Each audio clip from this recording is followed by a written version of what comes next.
কালকের দেখা আরও একটি পূজা মণ্ডপ তোমাদের সাথে শেয়ার করছি।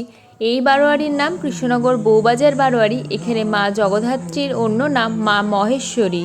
এবারের থিম হয়েছে রাঙামাটির কৃষ্টি। দেখতেই পাচ্ছ মণ্ডপটা কি সুন্দর নিখুঁতভাবে কারুকার্য করা হয়েছে। চলো এবার ভেতরে ঢুকে মায়ের দর্শন সারা যাক। কৃষ্ণনগর স্টেশন থেকে টোটো ধরলে 5-7 মিনিট মতো ডিস্ট্যান্সে এই বারোয়ারিটা পড়বে। তোমরা যারা দেখতে আসতে চাইছো তারা চলে এসো। আমাদের বাড়ির খুব কাছে এই দুটো বারোয়ারি পড়ায় আমরা গতকাল এই দুটো বারোয়ারি কভার করে নিয়েছি। তারপর আজকে কালকে আস্তে আস্তে বাকি বারোয়ারিগুলোও কভার করব আর তোমাদের সাথেও সেগুলো সব শেয়ার করব। মণ্ডপ সম্পূর্ণ কমপ্লিট হয়ে যাওয়ায় গতকাল থেকেই দর্শনার্থীদের জন্য মণ্ডপটি খুলে দেওয়া হয়েছে। তবে মায়ের সাজ এখনও সম্পূর্ণ পরিপূর্ণ হয়নি। তাতেই যে মাকে অপরূপ সুন্দর লাগছিল তা বলার নয়।